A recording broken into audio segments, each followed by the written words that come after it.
One early morning, Sir Top Hat came to the train yard. "Good morning, Thomas," he said. "I have big news.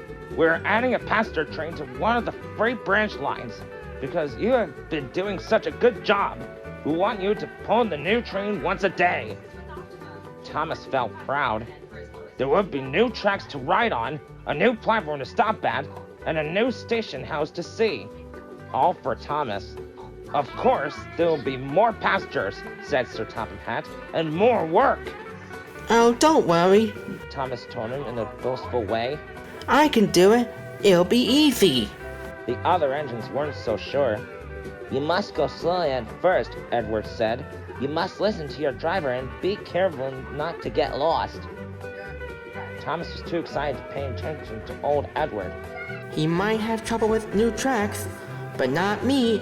I am a really useful engine. That's why I'm getting at the station. The new passenger train was to start running the very next day. "This is a very important event," Sir Tom Pat told everyone. "People will be coming from miles around." Thomas wanted to look his best, so that afternoon he was carefully washed down. Then he got a bright new paint job. Now I look shiny and new. I look just the way a really useful engine should. The next day, when Thomas' paint was quite dry, his coaches, Annie and Clever, got into place.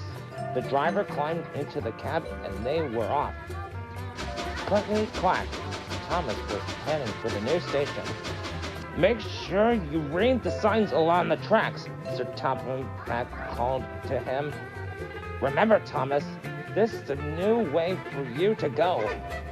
Edward shouted after Thomas too. "Be careful," he said. "You don't want to lose your way." But Thomas wasn't listening. Beep, beep. He said as he chugged along. I know what to do. I know what to do. Soon Thomas picked up speed. Clackety-clang, clackety-clack. "Slow down," said his driver. "We have to be sure we are going the right way." But Thomas only went quicker. He did not listen to Sir Topham Hatt. He did not listen to Edward. And he was not going to listen to his driver.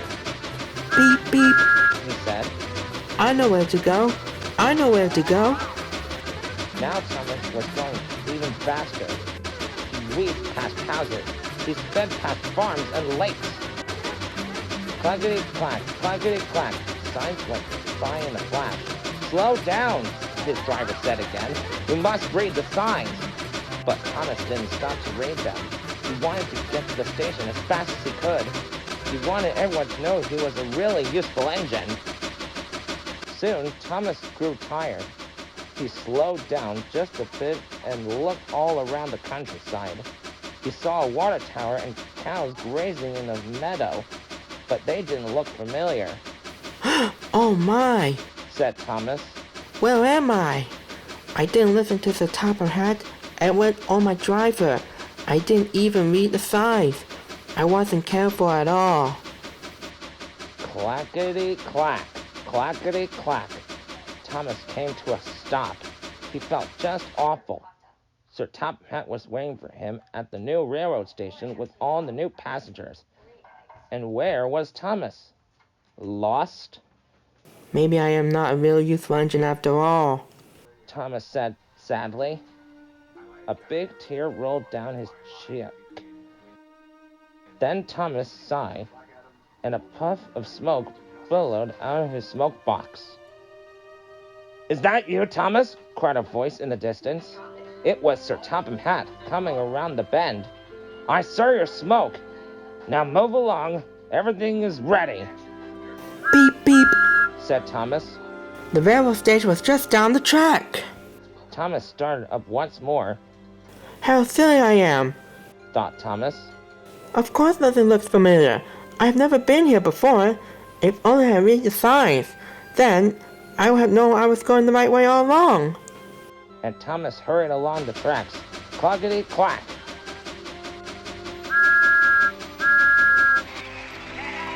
"Hooray! Hooray!" the passengers shouted when they saw Thomas. Flags waved in the air, and a band began to play. Sir Top Hat said, "Everything on board. All aboard, Thomas." Thomas smiled. He was in the new railroad station, and just in time. But then Thomas looked at his driver. He looked at Sir Top Hat. They did not look pleased, and Thomas knew something still wasn't right. I'm sorry. He said to both of them. I should have listened. I should have been more careful. Then I would have known I wasn't lost. I would have known I was going the right way all along. Back at the train yard, Thomas said the same thing to Edward. I should have listened to you. He told his friend. I should not have gone so quickly. Now Thomas was happy. He knew next time he'd do it right. Next time he'd be a really useful engine.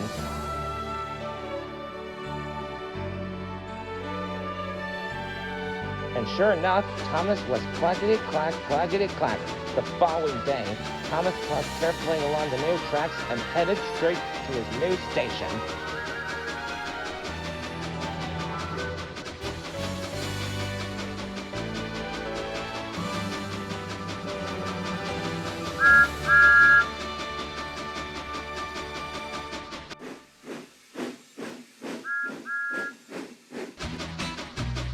There's a line to a quarry at the end of Thomas's branch. It goes for some distance along the road. Thomas was very careful to whistle here in case anyone was coming.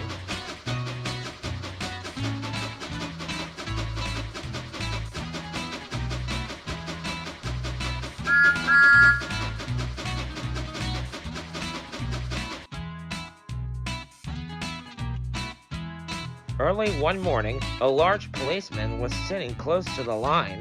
Thomas liked policemen. He had been a great friend of the officer who had just retired. Beep, beep. He whistled. Good morning. Thomas expected that the new officer would be friendly too, but he was sorry to see that he didn't look friendly at all.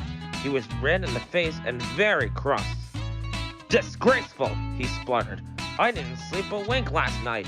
It was so quiet, and now engines come whistling suddenly behind me," I'm sorry, sir. said Thomas. I only said good morning. The policeman pointed to Thomas. "Where's your cowcatcher?" he asked. But I don't catch cows, sir. "Don't be funny," snapped the policeman. He looked at Thomas's wheels. No side plates either, and he wrote in his notebook, "Engines going on public roads must have their wheels covered and a cowcatcher in front to protect people and animals from being dragged under the wheels. If they stayed under the line, you are dangerous." "Rubbish," said his driver. "We've been along here hundreds of times and never had an accident." "That makes it worse," said the policeman answered. He wrote "regular lawbreaker" in his notebook. Thomas puffed sadly away.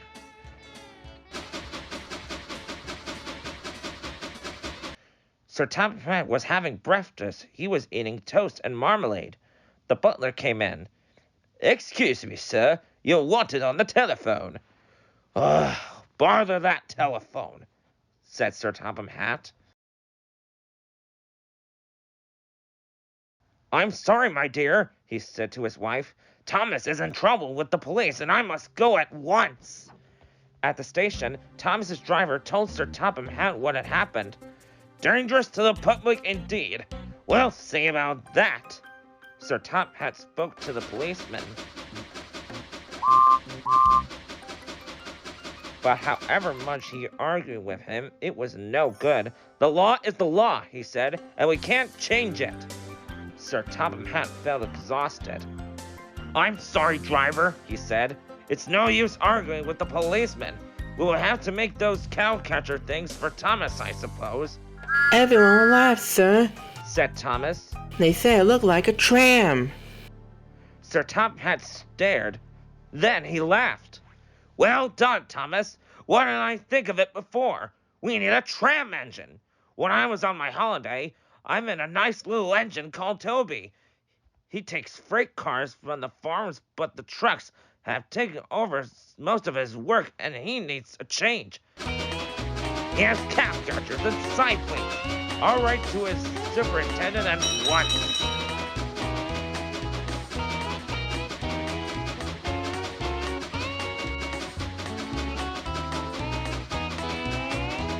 A few days later, Toby arrived. That's a good engine, said Sir Topham Hatt. I see you brought your coach, Henrietta. You don't mind, do you, sir? Asked Toby. The station master wanted to use her as a hen house, and that would never do. Indeed, said Sir Topham Hatt. We couldn't allow it.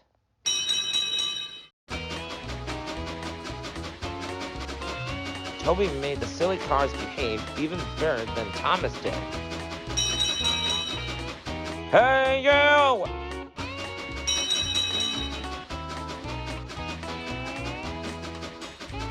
At first, Thomas was jealous, but he was so pleased when Toby rang his bell and frightened the policeman.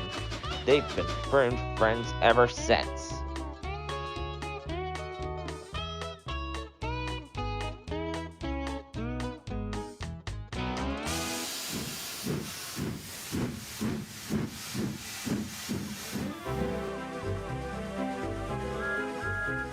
Thomas the Tank Engine enjoys taking special.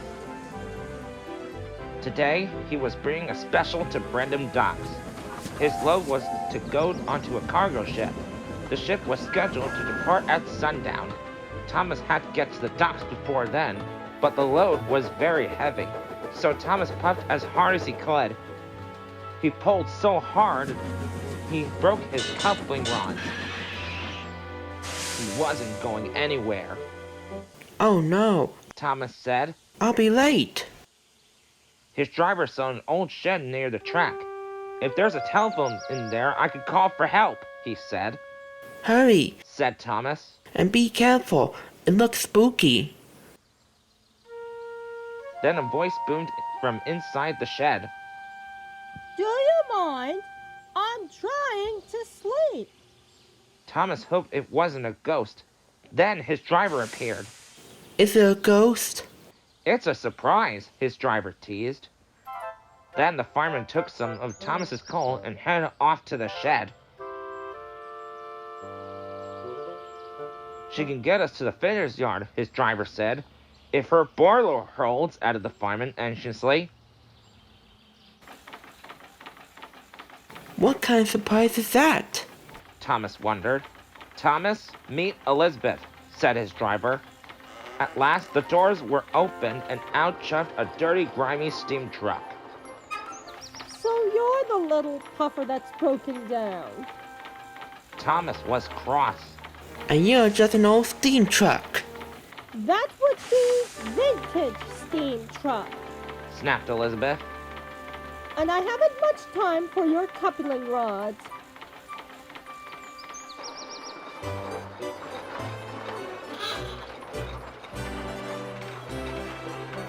The driver was concerned. Elizabeth was making an awful grinding sound. She's not built for hills, he said anxiously. You're losing steam, he called. Just catching my breath. Elizabeth chucked.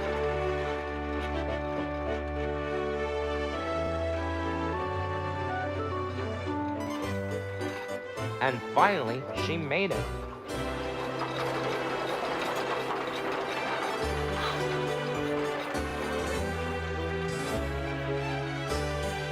When Elizabeth returned with Thomas's coupling rods, she was pleased with herself.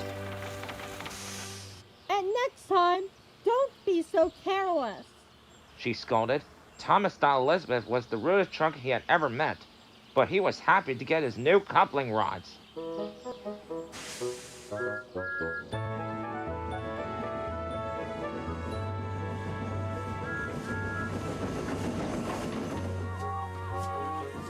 Thomas made it to the docks just in time.